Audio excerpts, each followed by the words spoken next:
Élection présidentielle 2025 au Cameroun. 3 partis politiques ont déjà fait le choix de leur candidat. C'est donc une présidentielle qui s'annonce très mouvementée dans ce pays d'Afrique centrale. Nous parlerons dans cette édition de l'Afta News, notamment en première partie, des enjeux de ce scrutin au Cameroun avec un invité prestigieux qui nous fait l'honneur de répondre présent à notre invitation. Mesdames, Messieurs, bienvenue dans l'Afta News. À tout de suite.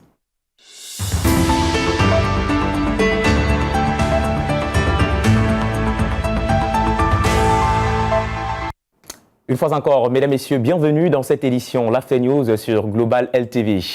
Cet après-midi, dans le cadre de cette émission, nous avons le privilège et l'honneur de recevoir sur ce plateau le président du parti l'AFP, l'Alliance des forces progressistes au Cameroun. Il s'agit de Cyril Sambaka.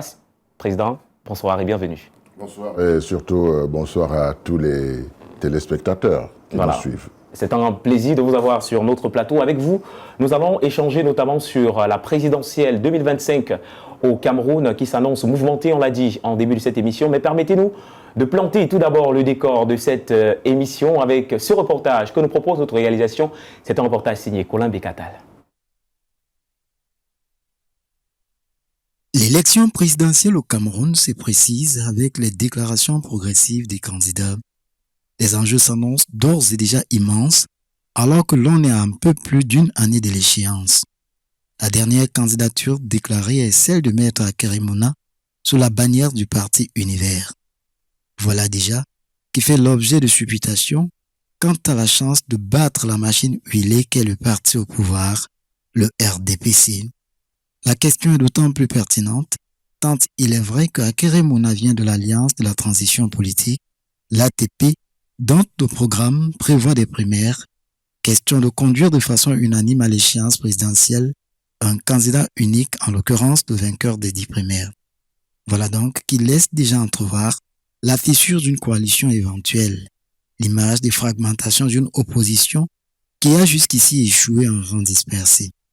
Il n'est pas incongru de porter son regard sur Maurice Kamto qui lui aussi a déclaré sa candidature. C'est lui qui était considéré comme le leader de l'opposition, est fragilisé par son absence à l'Assemblée nationale. Voilà qui d'office ne semble pas en sa faveur pour la présidentielle prochaine. Le MRC, le parti dont il est numéro 1, n'est pas non plus exempt de divisions internes. En marge de celles qui se sont déjà manifestées, le temps nous apprendra sur son avenir. Un parfum de prorogation du mandat des élus au Cameroun semble bien, une fois encore, ne pas jouer en sa faveur. Cabral Libi, 3e à la dernière élection présidentielle, ne se prévaudra pas de toute quiétude si l'on s'en tient à ses démêlés sur la question de l'appartenance de son parti, le PCRN. Pourrait-il bénéficier du capital de confiance qu'il y a 6 années plus tôt? Le challenge s'annonce serré alors qu'on est à seulement 3 candidats jusqu'ici déclarés. Il est donc manifeste que le Cameroun sera le point de mire du monde à l'échéance présidentielle d'octobre de 2025. Voilà, merci à la réalisation pour cet élément de Colin Bécatal. Retour sur ce plateau. Nous sommes dans l'Afta News pour parler des élections présidentielles à venir du côté du Cameroun. C'est en octobre 2025. Quels sont les enjeux de cette élection? Nous sommes en compagnie de Cyril Sambaka, président national de l'AFP. Je vais d'abord commencer, avant d'entrer, président, dans le vif de notre sujet, par vous poser cette question. Est-ce que vous êtes candidat à l'élection présidentielle de 2025 au Cameroun? Non, justement, je l'ai précisé depuis longtemps que quand on a échoué par le haut, il faut commencer par le bas. Pour moi, il est question d'avoir des communes, d'avoir des députés, et ensuite on peut voir problème présidentiel, parce que nous ne sommes pas d'accord avec l'alternance. Nous voulons une alternance où le départ est une alternative. Parce que nous estimons que ça fait plus de 60 ans que nous avons eu nos indépendances et que rien ne bouge, ça va de mal en pire. Nous avons une maison fissurée, nous constatons que la fondation elle-même, elle est fissurée. Que faut-il faire? Il faut bâtir une nouvelle fondation. Oui. Alors, bâtir une nouvelle fondation, ce n'est pas des candidats qui s'en vont pour l'alternance. C'est des gens qui se réunissent pour penser, organiser un programme minimum commun, afin que le Cameroun ait une identité, afin que le Cameroun ait un socle, c'est-à-dire des institutions faite par nous-mêmes, mais pas héritée de la colonisation. Sur ce principe, nous sommes carrés là-dessus. Nous pensons que nous avons atteint l'âge pour bâtir notre pays nous-mêmes. Voilà, donc Cyril Sambaka, vous parlez justement de l'AFP dont vous êtes le président national aujourd'hui. Est-ce que l'AFP, au cours de ces élections présidentielles, va s'allier à un autre parti politique, qu'il soit de l'opposition ou alors du pouvoir? Bon, du pouvoir, c'est exclu. Mais dans tous les cas, nous sommes en train de travailler pour qu'il y ait une union de l'opposition. Vous avez vu les différents candidats. Quand vous regardez les statistiques, vous voyez ce qui s'est passé antérieurement. Il est difficile de penser qu'un des candidats, à lui seul, peut gagner ces élections. D'autant plus que les dernières élections, ils n'ont pas réussi, malgré leur nombre, à avoir, n'est-ce pas, plus de 30%. Donc ça pose un sérieux problème. Et il faut aller au-delà des 30%. Parce que chaque candidat pris individuellement a toutes les capacités. Oui. Mais sauf que, quand on va aux élections au Cameroun, on se rend compte qu'il y a encore des choses qui fonctionnent à telle enseigne que le parti au pouvoir, pour le renverser, il faut des stratégies plus fortes que ce que nous voyons, c'est-à-dire la dispersion des candidats. Donc nous bataillons pour qu'il y ait une union de l'opposition, mais au-delà de l'union de l'opposition, une union du peuple de l'opposition. Parce que les partis politiques seuls ne suffisent pas. Voilà. Il y a des Camerounais qui votent, il y a des gens qui ne sont pas encartés, et il y a des gens qui veulent le changement, mais ils souhaitent voir le changement dans la paix et dans une union, pour qu'enfin nous puissions avoir un pays où nous partageons le même rêve. Voilà. Président Cyril Sambaka, je vais vous poser cette question d'un téléspectateur qui veut comprendre, parmi les candidats de l'opposition aujourd'hui, dans le reportage de tout à l'heure, nous avons énuméré 3. Nous parlerons de tout à l'heure. Mais quand vous regardez la scène de l'opposition politique au Cameroun aujourd'hui, l'AFP pourra s'allier à qui parmi ces candidats? Alors l'AFP est dans une sorte d'union. Nous appelons cela une plateforme pour un Cameroun uni et solidaire. Il n'y a personne d'entre nous, nous sommes des leaders, mais personne d'entre nous n'est candidat aux élections. Sauf que nous avons des exigences. La première exigence, c'est que nous allons à des élections pour qu'il y ait une transition.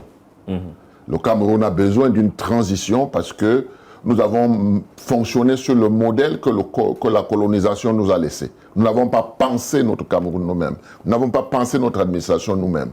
Alors, quand je vous parlais de la fondation, il faut la bâtir ensemble. Ce n'est pas l'alternance. Je remplace celui qui est là, qui peut amener les Camerounais à être unis. C'est d'abord l'union de l'opposition. Le peuple de l'opposition. Alors, cela veut dire, en d'autres termes, que nous avons des exigences vis-à-vis des candidats. Les candidats devront répondre à notre cahier de charges. Parce que nous estimons que c'est ça que le peuple veut. Et c'est ce qui est bon pour le Cameroun. Jusqu'ici, aucun candidat ne répond à ce cahier de charge. Nous n'avons pas encore posé la question. Nous sommes encore en train de travailler. On est à 1 an des élections. Nous pensons qu'ils doivent causer entre eux d'abord.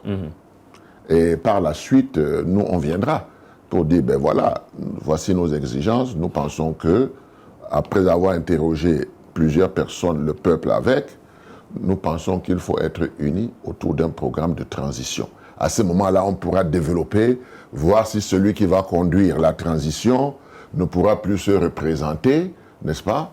Il fera un sacrifice, comme tous les autres, et il y aura un gouvernement d'union nationale qui va permettre aux autres d'être aux affaires.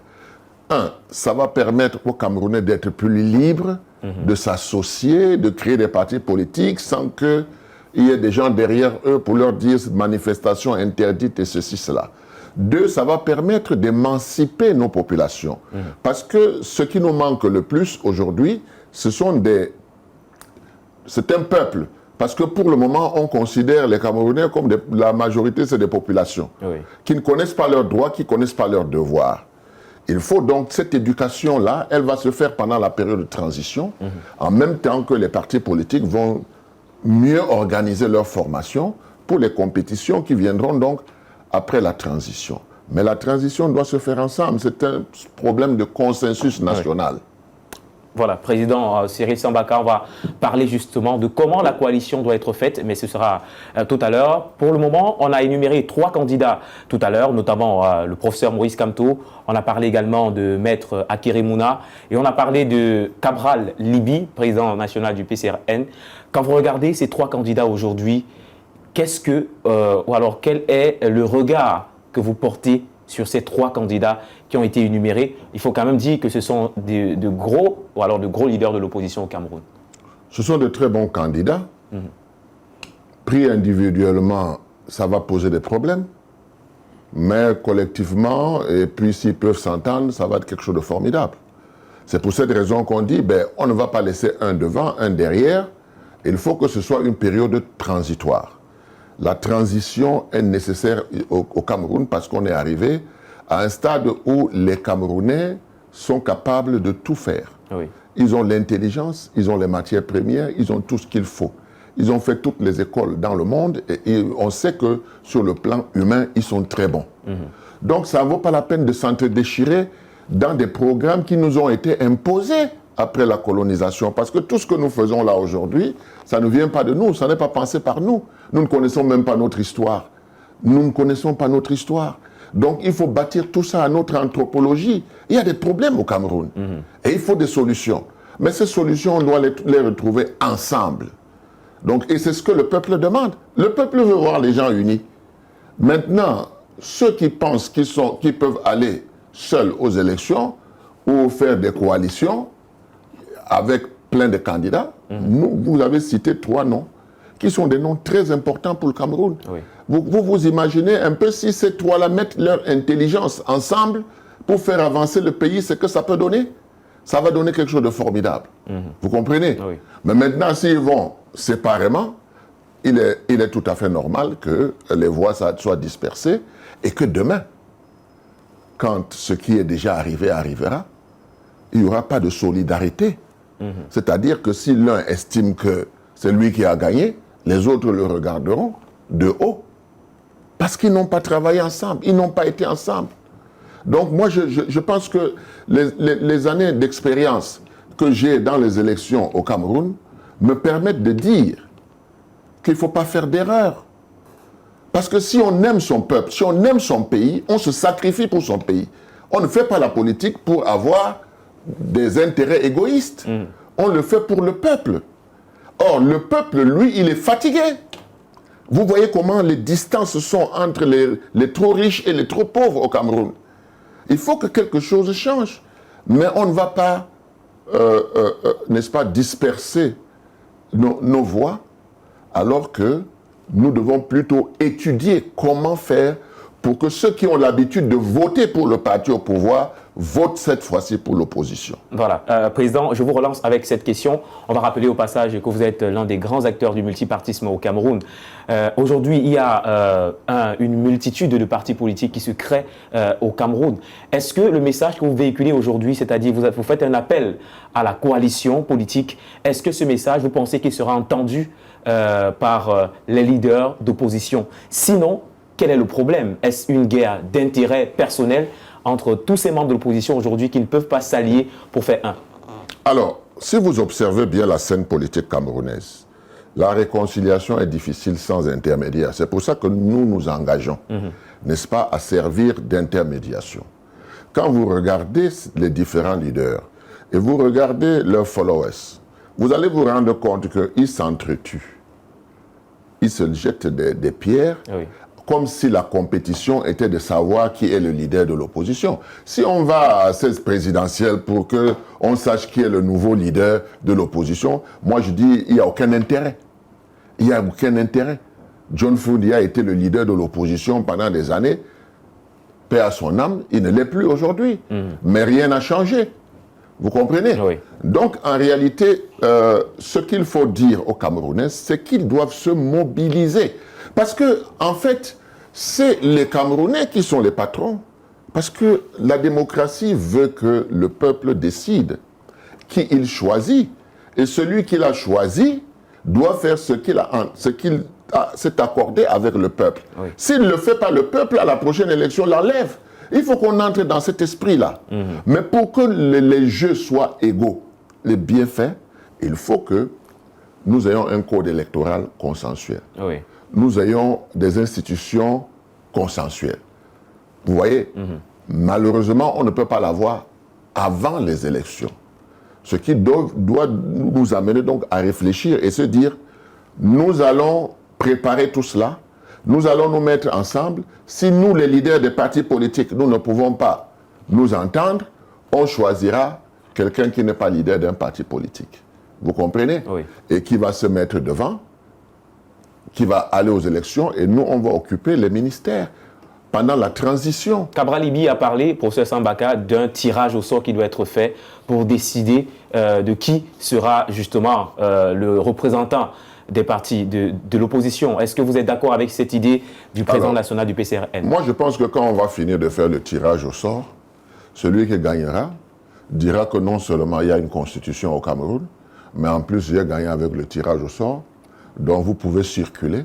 Moi, je n'ai rien à faire avec vous, ou bien vous entrez dans mon parti. John Foudi l'a fait par le passé, malgré le fait qu'il n'a pas été élu. Vous comprenez? Oui. Donc, il faut faire très attention avec ces choses-là. Nous sommes dans une situation au Cameroun aujourd'hui qui demande un changement. Donc, on n'a pas besoin de balbutier. Nous allons dans une direction claire. Le peuple camerounais a besoin de changement. Et je peux vous garantir que si les leaders qui veulent cette place, s'ils ne se mettent pas à l'école de la solidarité, ils vont disparaître. Parce que 30 ans, c'est supportable. Oui. Mais après 30 ans, personne ne croira plus en eux. Parce qu'ils ont pensé à eux, ils n'ont pas pensé au peuple. C'est l'une des raisons pour lesquelles je pense que la médiation est nécessaire. Oui. Pour qu'on arrive à cela. Si ce n'est pas possible avec un leader de parti politique, qu'on le fasse avec quelqu'un de la société civile, indépendante. Est-ce que vous pensez que quelqu'un de la société civile pourra supporter le poids de cette responsabilité? Il sera un homme de mission. C'est-à-dire, quand je dis un homme de mission, ça veut dire que, porté à la présidence de la République, il est soumis à appliquer le programme minimum commun qui est fait par tout le monde. Et puis s'il a 4 ans, s'il a 5 ans, là-bas, il s'en va. Il n'a pas un appareil politique pour dire aux autres que soit vous vous alignez derrière moi, ça vous n'êtes plus rien. C'est ça l'avantage de la société civile. Parce qu'il n'a pas d'appareil, c'est vous qui avez les appareils, il est à la présidence, c'est vous qui êtes au gouvernement. Oui. Vous comprenez? Oui. Tous ces gens sont des gens valables. Ils peuvent très bien passer par une transition gouvernementale avant d'aspirer à la présidence de la République dans un climat sain, apaisé, n'est-ce pas, où il y a la transparence. Pourquoi ils ne peuvent pas le faire? Il faut leur poser la question. Justement. Ils vont nous dire pourquoi ils ne peuvent pas le faire. Alors, on préfère donner 7 ans à quelqu'un qui nous a martyrisés que de prendre 4-5 ans pour être dans le bain, dans le gouvernement de transition et pouvoir donc postuler au poste de président de la République, maîtrisant bien le pays, ayant bâti ensemble les fondations. Non, il faut qu'on m'explique pourquoi on ne peut pas le faire. Donc, président Sambaka, vous êtes pour une médiation et vous portez garant. Quand je parle de vous, je parle de l'Alliance des forces progressistes, votre parti politique. Mon parti n'est pas le seul. Hein. Moi, vous savez, même dans les partis, les gens sont dispersés. Hein. Parce que le Cameroun est comme ça, il n'est pas discipliné. Oui. Le Cameroun n'a jamais été discipliné. Donc, moi, je vous dis qu'il y a un groupe de partis politiques, de leaders des partis politiques, n'est-ce pas, qu'on appelle Opus, hein, qui est en train de travailler sur des programmes et ce que les désirata à soumettre aux différents candidats. Celui qui acceptera d'aller aux élections pour une transition, il sera des nôtres. Mais celui qui va aller aux élections parce qu'il veut l'alternance, il veut qu'il s'assoie dans une voiture, qu'il y ait des motards et puis des chevaux, ça sera son problème. Mais quand vous regardez aujourd'hui les partis politiques et leurs leaders, est-ce que vous pensez qu'un parti d'opposition au Cameroun peut adhérer à cette vision que vous prenez aujourd'hui? Ils n'ont pas de choix.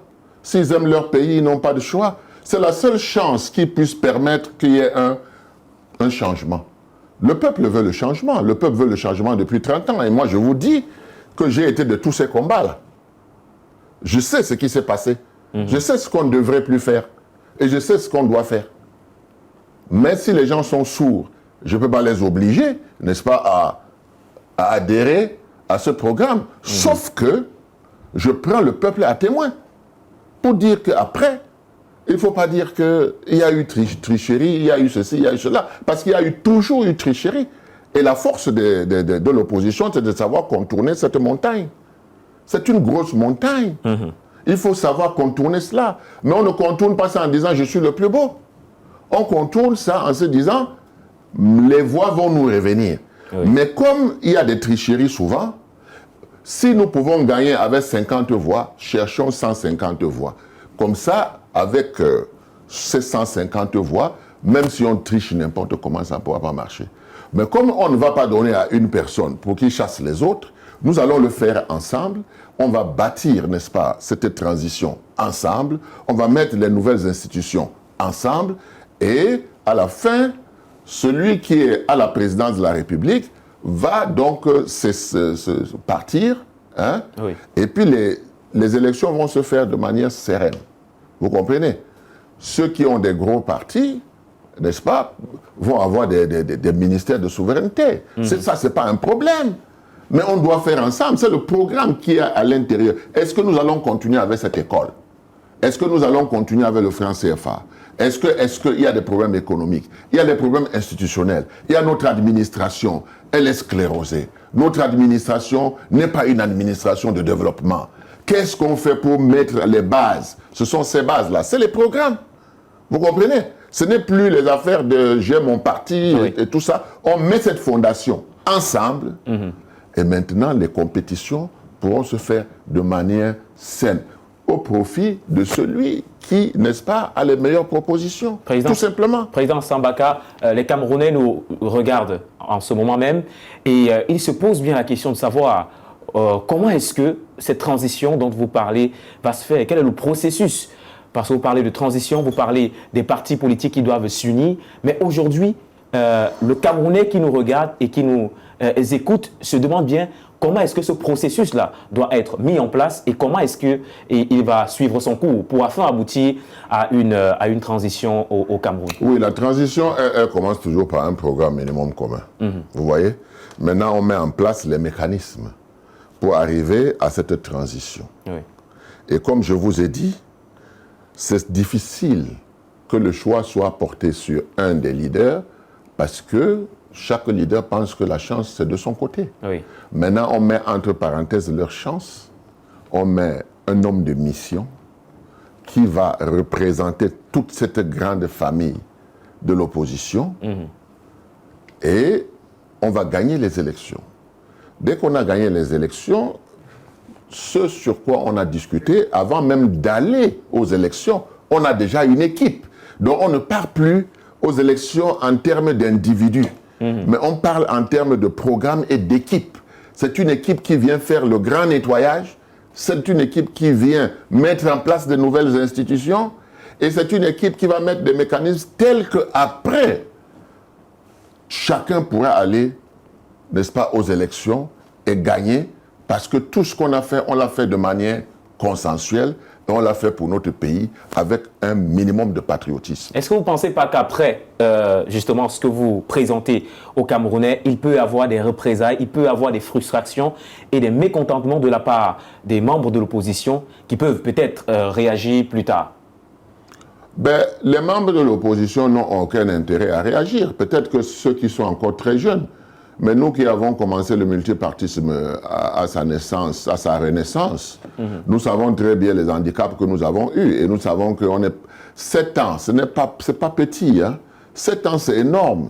Vous pensez encore qu'après avoir subi tout ce qu'on a subi là, on ne peut pas faire de sacrifices pour qu'on n'ait pas encore 7 ans sur le dos? Vous pensez que c'est possible ça? Donc, moi, je dis tout simplement, les égos surdimensionnés, on les met de côté. Ce qu'on veut faire, c'est bâtir le Cameroun. Et plus on le bâtira ensemble, mieux il se portera.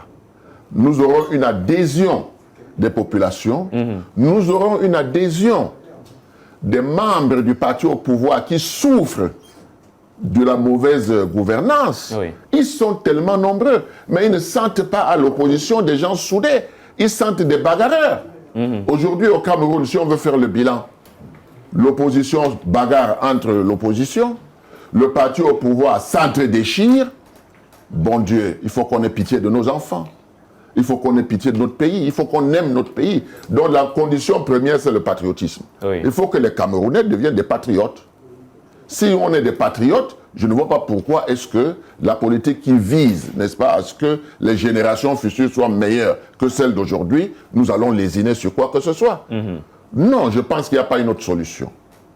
Alors, Président Sambaka, alors qu'on tire vers la fin de notre entretien, on va rappeler que l'After News, c'est deux parties. Nous sommes en première partie de cette édition et nous parlons des enjeux de l'élection présidentielle de 2025 au Cameroun. Quel est le message, Président Cyril Sambaka, que vous pouvez adresser au peuple camerounais? On va rappeler déjà que ce peuple s'est massivement mobilisé lors des enregistrements sur les listes électorales. Mais quel appel est-ce que vous lancez à ce peuple-là, à nouveau, aujourd'hui? Alors, je dois d'abord dire merci au peuple camerounais qui a compris les enjeux et il y a eu un engouement pour les inscriptions sur les listes électorales. Ça va redémarrer le 2 janvier. Oui. On doit continuer dans ce sens. Le message que je peux lancer, c'est nous sommes tous des Camerounais. Nous ne partageons pas les mêmes rêves de grandeur, de prospérité et de paix pour notre pays. Ça se voit, on est entre déchirés.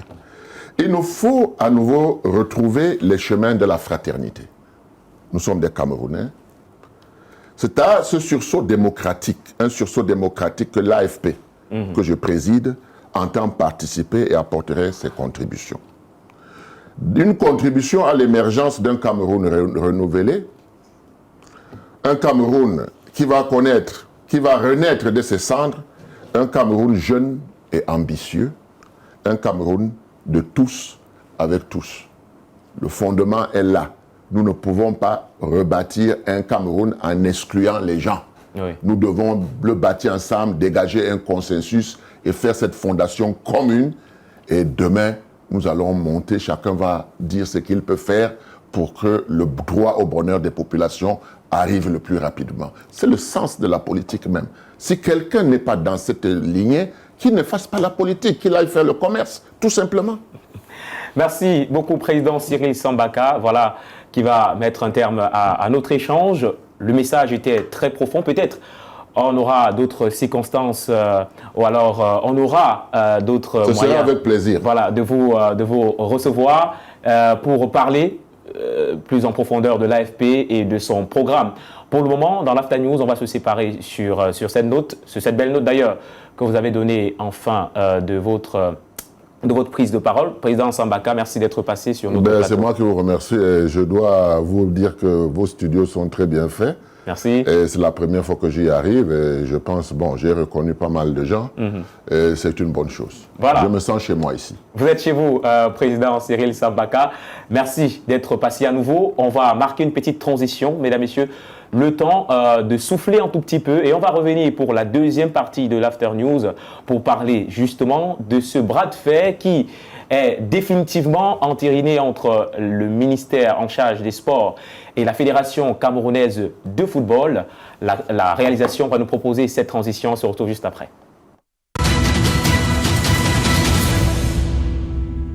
Retour sur ce plateau, mesdames, messieurs, c'est la deuxième partie de l'After News.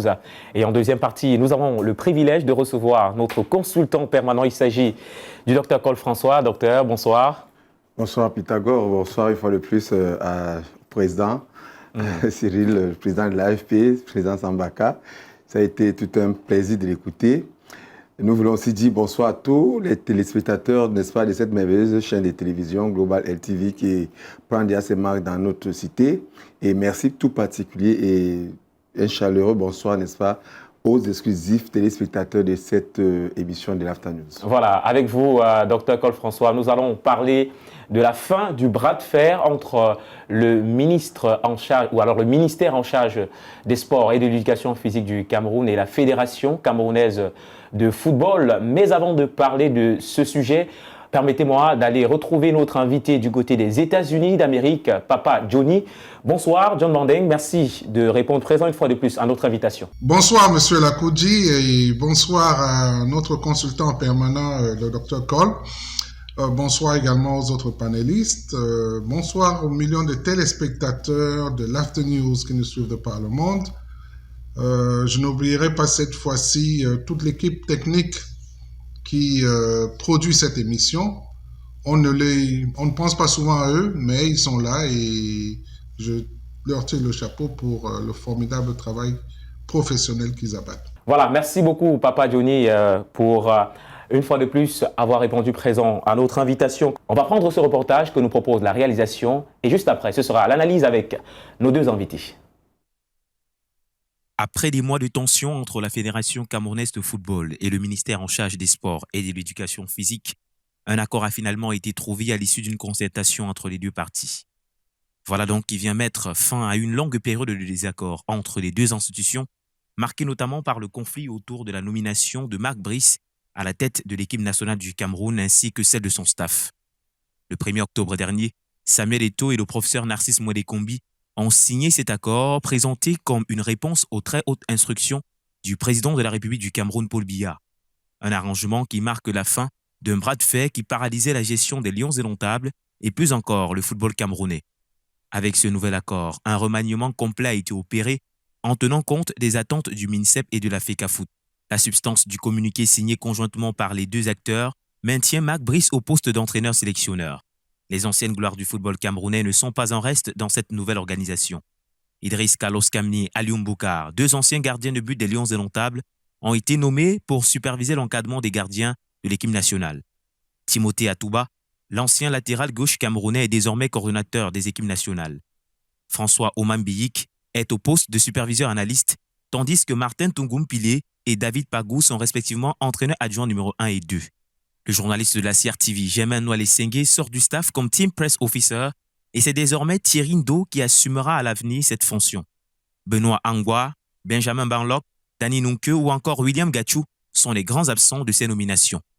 Les nouveaux membres nommés après cette concertation entre Samuel Eto'o et le professeur Narcisse Mouedekombi sont appelés à travailler ensemble pour assurer un climat de paix et de sérénité autour des Lions indomptables, de quoi rendre fier le peuple camerounais. En tant que Camerounais, je suis très content. Souvent, en fait, et ça montre une fois de plus qu'il y a un président qui gouverne. Parce on attendait son mot depuis, il était silencieux et ça nous inquiétait, nous les Camerounais. Et nous sommes contents, comme le président est sorti, il a donné son mot. Concernant l'union sacrée entre la FECAFOOT et le ministère, pour un Camerounais normal, il doit être content. Pour un Camerounais normal, il doit être content. Parce que non, on ne veut plus stable de la FECAFOOT, stable du ministère, tout ça me dérange vraiment. Ça fait toujours plaisir de savoir que les choses vont bien, les partis sont réconciliés, il y a plus cette tyrannie-là, parce que ça allait déjà un peu trop loin. D'un côté, il y avait les égouts entre guillemets, de l'autre côté, il y avait les églisiens, et la discrimination n'a jamais apporté quelque chose de bien dans un pays. Donc j'ai été très ravi de voir ça, de constater ça. Et je ne peux que souhaiter une harmonie plus pérenne. Je suis satisfait de l'entente entre le MINSEP et Samuel Eto'o parce qu'il va de l'intérêt du football camerounais et de la nation camerounaise. Le fait qu'ils étaient dans la mésentente a beaucoup coûté pour le peuple camerounais et ça a même entraîné des doubles dépenses. Bon, mais aujourd'hui, nous sommes dans la sérénité. Cette nouvelle étape augure des lendemains meilleurs entre la fédération et sa tutelle. Merci à la réalisation une fois encore pour ce reportage qui vient ouvrir la voie à cette deuxième partie de l'After News. Le panel a déjà été présenté. Je vais directement m'adresser à notre consultant sur le plateau, Dr Cole François. Conjointement, à travers un communiqué, le président de la Fédération camerounaise de football, Samuel Eto'o fils, et le ministre en charge des sports et de l'éducation physique, le professeur Narcisse Mouedekombi, ont définitivement trouvé un consensus autour de l'encadrement technique, du staff de l'encadrement technique et administratif des Lions indomptables. Est-ce que vous êtes satisfait déjà de cette décision? Bien, Ne dit-on pas souvent qu'un mauvais arrangement vaut mieux qu'un bon procès? Mais fondamentalement, je ne peux pas être heureux que dans une république, l'on marche sur les lois, sous le prétexte qu'on recherche une paix des braves. Je pense que la loi est l'une des rares choses impartiales que les hommes se dotent pour se gouverner et pour, n'est-ce pas, s'orienter dans une république comme la nôtre. Donc, nous ne serions pas arrivés à ça si depuis le mois peut-être de février ou mars, où il a fallu qu'on trouve un entraîneur, chacun avait respecté l'esprit et les écrits de la loi. Parce que même quand il y aurait des vides juridiques, on peut avoir des jurisprudences. Oui. On peut avoir des faits antérieurs qui viennent baliser le chemin pour des situations compliquées face auxquelles on peut être confronté. Mais lorsque l'on écrase totalement et met de côté la loi pour mettre en place des arrangements, peut-être politiques, peut-être sociologiques, je pense qu'il y a là un souci. Oui. Vous voyez, je me serais réjoui si de commun accord les deux institutions, parce que là, moi, je préfère d'abord limiter mon propos au niveau des institutions, c'était assise et c'était dit. Voici ce que dit la loi. Faisons en sorte que chacun de nous respecte ce que dit la loi. Et qu'au sortir de là, on s'est appuyé sur les différents tests en vigueur au Cameroun qui régissent et gouvernent l'activité sportive en général et footballistique en particulier. Et que chacun avait agi en respectant la loi. Parce que, je vous donne compte d'une chose, la FECAFOOT est une institution, le MINCEP est une institution, mais les hommes qui les gouvernent vont passer. Maintenant, si les hommes viennent se substituer aux administrations, lorsque ces hommes ne seront plus là et que de nouveaux hommes viendront, lorsque ceux-là vous diront que ce qui a été fait hier était illégal et que je venais rentrer sur les bases légales, on trouvera celui-là de grincher et ainsi de suite. Peut-être, vous me donnerez encore la parole tout à l'heure pour que je vous explique, parce que le déroulement des faits depuis le 1er octobre, qui en outre est une date historique pour le Cameroun, les Camerounais que nous sommes, aurait été quelque chose d'applaudi, c'est vrai, mais vous vous rendez compte, par exemple, qu'aujourd'hui, il y a une réunion technique préparatoire à la double confrontation des 11 et 14 octobre à venir, qui a été convoquée par le ministre. On se demande, sur quelle base est-ce que le ministre préside une réunion préparatoire à un match de football international? Vous voyez? Est-ce que vous ne pensez pas que c'est avec l'accord de la Fédé? C'est justement le problème. Monsieur le journaliste, nous sommes dans une télé comme celle-ci. Je pense que chacun de vous, dans cette maison, a un rôle à jouer, depuis le plus grand jusqu'à peut-être au TNC de surface. Il n'y a pas d'accord possible qui mettrait en parenthèse les fonctions d'un individu de la maison, parce qu'à côté de lui, il a peut-être, si on estime qu'il ne peut plus accomplir sa mission, si on estime que ses charges doivent être dévolues à quelqu'un d'autre, on sort une autre. Parallélisme de forme oblige, qui lui retire les formes, les capacités, n'est-ce pas, administratives, et qui les confierait à quelqu'un d'autre. Nous ne pouvons pas estimer que, là où, par exemple, dans ce pays, le Conseil des ministres est présidé par le chef de l'État. D'accord? Le Conseil des cabinets est présidé par le chef du gouvernement. Alors, est-ce que vous pouvez vous imaginer qu'un matin, soit le SGPR, soit peut-être le DCC, soit une grande personnalité de la République, se lève un matin et vous disent qu'il va présider, parce que tous là-bas, la présidence et au gouvernement sont entendus qu'il peut présider peut-être le Conseil des ministres. Ça n'a pas de sens. Ça n'a pas de sens. Est-ce que le président ne peut pas autoriser au SGPR de le représenter? On n'appellera pas cela Conseil des ministres. On appellera, parce que ce n'est qu'un Conseil des ministres que lorsque le président lui-même, en chair et en os, on sait par exemple que les ministres secrétaires, non, les ministres d'État peuvent présider une réunion avec 2 ou 3 ministres. Ça en dehors, sans nous l'aval du premier ministre. Mais quand on parle de conseil de cabinet, c'est autre chose. Docteur Colfrançois, vous êtes en train de nous faire comprendre en réalité que ce qui s'est passé le 1er octobre n'est pas en fait une voie de sortie dans ce conflit et que le conflit est toujours là puisque, comme vous le dites, le professeur Narcisse Mwalekombi a tenu aujourd'hui même en son siège une réunion préparatoire en vue des matchs qualificatifs de la CAN Maroc 2025. Vous savez, on nous a souvent dit qu'il n'y a pas plus malhonnête vraiment, je n'ai pas l'intention d'insulter quelqu'un, du moins, on ne fait pas confiance aux hommes politiques. Vous le savez très bien. Quand vous regardez autour de vous, toutes les promesses que les hommes politiques vous font, ça arrive où? L'homme politique, c'est son intérêt. C'est-à-dire que c'est le bulletin de vote que lui, il préserve. Donc, il est dans une lancée démagogique, ou alors dans le politiquement correct, que nous appelons la démagogie, qui tend à blanchir son image pour pourrir, n'est-ce pas, cette image dans la société. Car si nous voulons accorder un peu de crédibilité à ce qui s'est passé le 1er octobre, Oui. pourquoi 2 jours après, nous sommes jusqu'à le 4, pourquoi 3 jours après, on a l'impression que les mêmes acteurs nous mènent en bateau? Puisque les textes de la FIFA, de la FECAFOOT et de la CAF sont clairs. Les réunions techniques sont présidées par le président de l'association. Donc, au Cameroun, c'est la FECAFOOT. Oui. Et ça donne la composition des personnalités des institutions qui doivent prendre part à la réunion technique. Alors, est-ce qu'on est seulement d'accord pour unifier les staffs? Mais maintenant, dans l'exercice du pouvoir, nous allons parler tout à l'heure. Quand ils sont dispersés, moi je ne comprends pas. Voilà, nous allons parler tout à l'heure, Dr Cole François, des responsabilités à partir du moment où cet accord a été signé. Quelles sont les responsabilités du MINSEP et quelles sont les responsabilités de la FECAFOOT? Nous parlerons de cela tout à l'heure. Mais permettez-moi de prendre l'avis de Papa Johnny sur cette première question. Ça fait près de 6 mois environ que ce conflit perdure entre la Fédération Camerounaise de football et sa tutelle. Est-ce qu'aujourd'hui, alors que, on va dire, un terrain d'entente a été trouvé entre les deux parties, notamment sur le staff qui était le centre des polémiques, est-ce que vous êtes satisfait par cette décision prise par le président ou alors le président de la FECAFOOT, Samuel Eto'o, et Narcisse Mwalekombi, John Mandeng? Est-ce que je suis satisfait? Je dirais plutôt soulagé,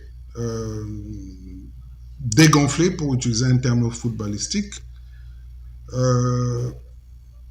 parce que l'imposture, la supercherie n'a que trop duré, disons les choses telles qu'elles sont. Vous savez, pour nous qui sommes à l'étranger, il n'a pas été facile de vivre ce spectacle désolant en Mondovision.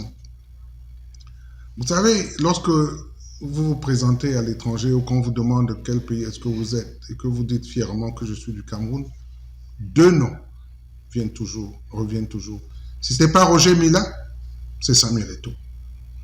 Alors, comment expliquer à nos interlocuteurs ici à l'étranger que c'est dans le pays de Samuel Eto'o que lui, l'icône mondiale, est traité et vilipendé et traité de tous les noms d'oiseaux?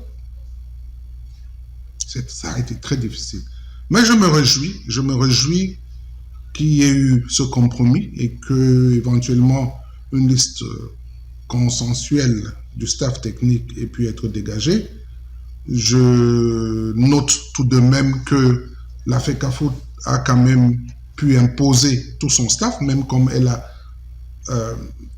procédé à quelques changements sur sa liste, mais les postes qu'elle a exigés ont été maintenus.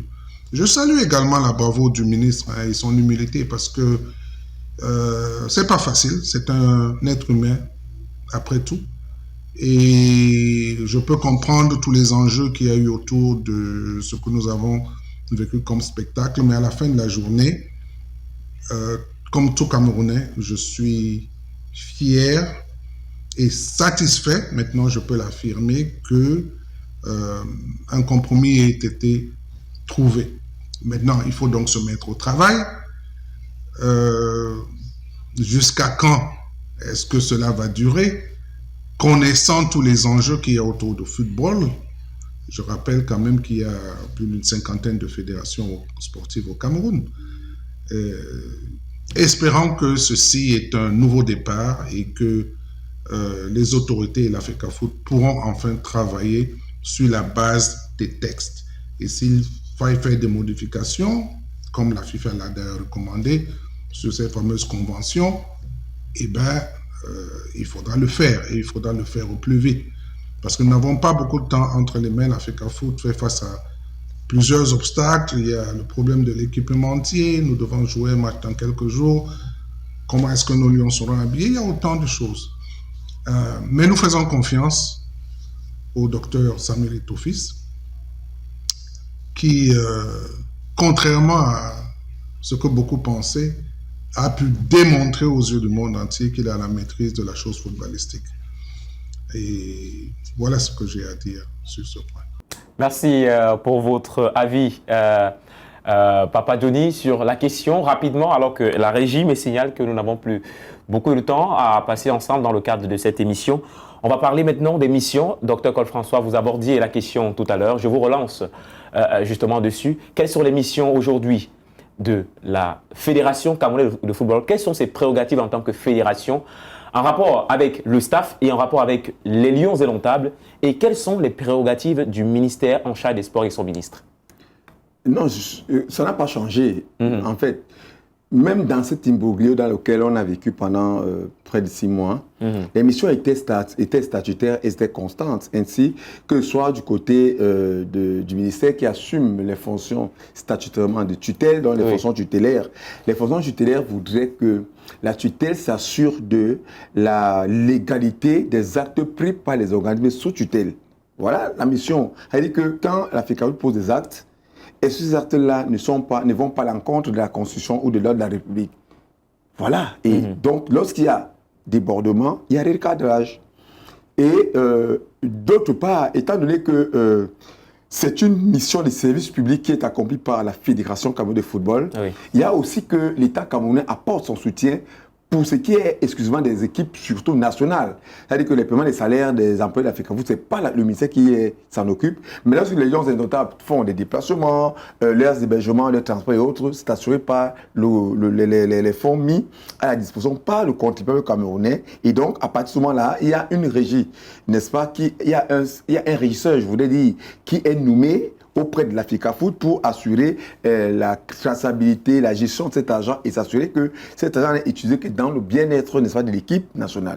Maintenant, pour ce qui est de la fédération assure la gestion administrative, financière, parce que dans la finance, il y a la cogestion. Il y a pas mal les fonds issus des publicités, des contrats et tout, qui sont reversés à la FECAFOOT. Il va donc les gérer pour le bien-être de la FECAFOOT. Il y a aussi la gestion technique. Et vous voyez que c'est l'aspect technique qui est venu pratiquement être phagocyté par le ministère, par la désignation d'un certain nombre de personnels devant servir dans la FECAFOOT. Donc je pense que les gens doivent faire attention, vous allez me permettre de sortir par là si c'est possible. Les gens doivent faire attention. Vraiment, je ne voudrais pas sortir de cette émission sans le dire. Nous sommes dans un pays où nous respectons beaucoup nos chefs d'État, non seulement de par son âge, mais je crois que en tant que fonctionnaire, il y a des rares fonctionnaires encore en vie aujourd'hui avec un matricule que nous pouvons observer et a été l'un des plus vieux matricules. Ça veut dire qu'il a une longue expérience administrative et donc politique et ainsi de suite. Alors quand on nous a fait savoir que c'était sous les hautes instructions du chef de l'État que le staff d'Avril avait été nommé par le ministre du Sport et qu'aujourd'hui, qu'on a dilué ces hautes institutions en acceptant les compromis, même si quelque part, on peut se réjouir si cela peut apporter un peu d'accalmie, mais que les dits du chef d'État soient compromis par la volonté du chef de l'exécutif de la FECAFOOT, parce que lui pense être dans son bon droit de réclamer que sa pointe puisse apparaître dans une nomination. Je ne sais pas si vous comprenez où je vais en arriver. Je crois que cela est suffisamment grave. Soit le chef de l'État, on a utilisé juste son nom pour poser les actes, raison pour laquelle aujourd'hui, les gens ayant été coincés ont accepté que, ok, pourquoi ils ne sortent pas de là, la tête basse, on va accepter que, ou alors, ce n'a jamais été le chef de l'État qui a demandé que ce travail soit fait. Et ce n'est pas le cas.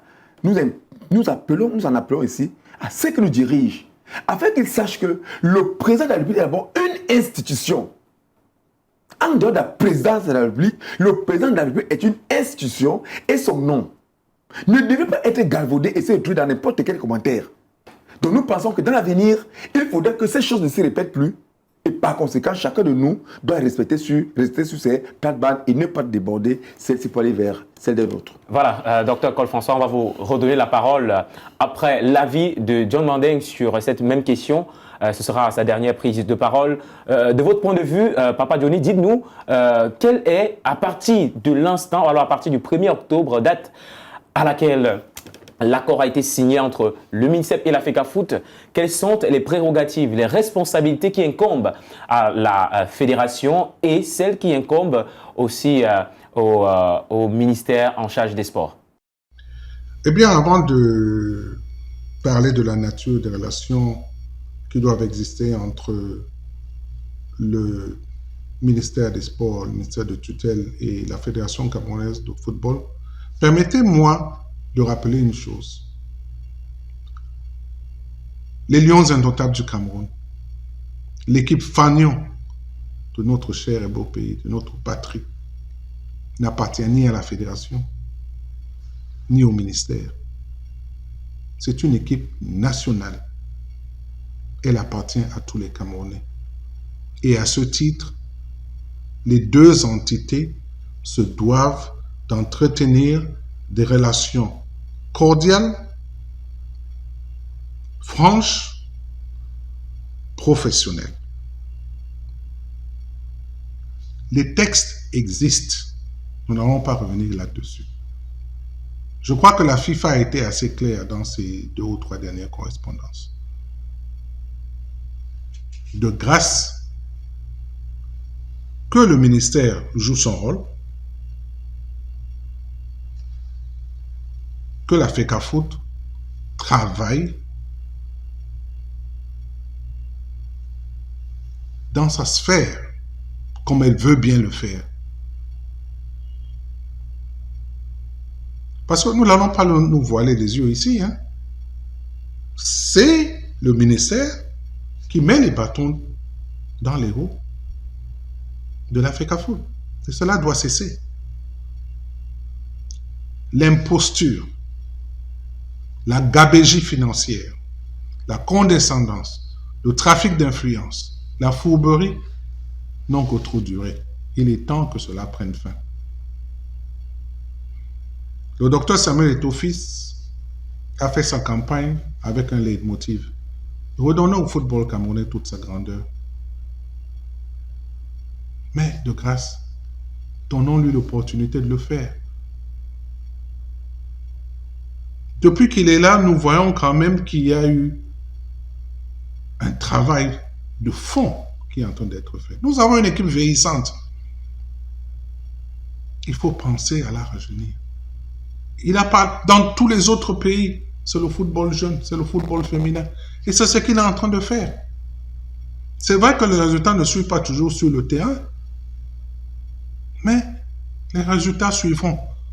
Donnons-lui la chance d'organiser notre football. Très peu vendaient cher sa peau au départ. Mais aujourd'hui, nous pouvons dire, et j'entends beaucoup de gens dire, si nous pouvions avoir 4 ou 5 Samuel Eto'o-Fils dans le gouvernement ou à la tête de sociétés d'État, mais le Cameroun deviendrait émergent en 2025. Dixit. Mon ami Valère Bessala, que je salue en passant. Quant au sélectionneur, il doit savoir qu'il travaille pour la Fédération camerounaise de football. Nous ne voulons plus voir ce spectacle désolant qui rappelle à plusieurs l'époque coloniale. Non, ce n'est pas au Cameroun que ça devrait se faire. Quant à nos jeunes joueurs Android, de la génération Android, ils doivent savoir quelle est leur place lorsqu'ils sont en équipe nationale. Les trafics d'influence, la fourberie doivent cesser. Voilà ce que j'ai à dire. Merci de m'avoir invité et à très bientôt. On va revenir sur le plateau pour sortir de cette émission, mais on a compris quand même le message que Papa Johnny voulait nous faire comprendre à travers cette dernière intervention. Docteur Cole-François, dites-nous quelle est aujourd'hui justement la nature de cette relation-là. C'est pour sortir en quelques secondes vraiment, Docteur Cole-François. Et est-ce que vous pensez que c'est vraiment la paix des braves qui s'est installée entre le MINSEP et la fédération?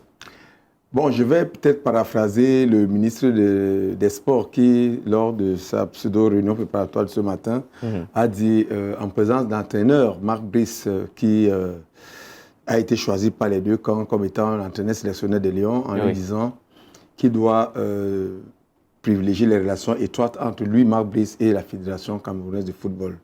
Donc, c'est un langage nouveau. On n'avait pas suivi cela au cours des mois passés.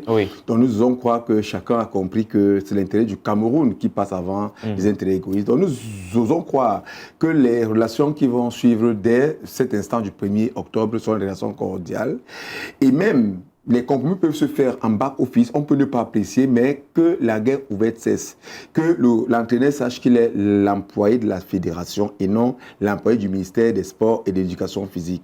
Que le président de l'Africa Foot reste dans son cadre du président de l'Africa Foot et que le ministre qui a au moins 50 fédérations reste la tutelle des fédérations sportives et s'arrange à ce que les fédérations sportives, quelles qu'elles soient, puissent revivre, mais qu'il cesse d'être le ministre du football. Vraiment, cela a été fait avec un peu trop d'ardeur et de condescendance. Nous pensons que Eto'o-Fils doit travailler. Demain, on lui dira qu'il a promis des choses quand il se faisait élire. Il n'a jamais rien fait. Cependant, on l'empêche de travailler. Qu'on laisse Eto'o-Fils travailler à fond et après, le 11 décembre 2025, ses électeurs vont pouvoir le juger. Merci, Dr Cole François. C'était justement vos mots pour conclure justement votre prise de parole. Voilà qui met un terme à cette édition de l'After News sur Global LTV. Dr Cole, merci une fois de plus d'avoir répondu présent. Merci Pythagore. Je sais que vous aviez des choses à dire. On aura justement l'occasion d'en parler. Vous êtes notre consultant permanent. Vous serez encore avec nous. Vous allez étaler tout ce que vous avez, comme on dit, dans le ventre concernant ce sujet. Merci également à John Mandeng du côté des États-Unis qui faisait partie de notre panel. Merci à Sam Baka, le président de l'AFP qui était avec nous également en première partie de cette édition. On se donne rendez-vous la semaine prochaine pour un autre rendez-vous de l'After News, le décryptage et l'analyse de l'actualité africaine et mondiale. Bonsoir.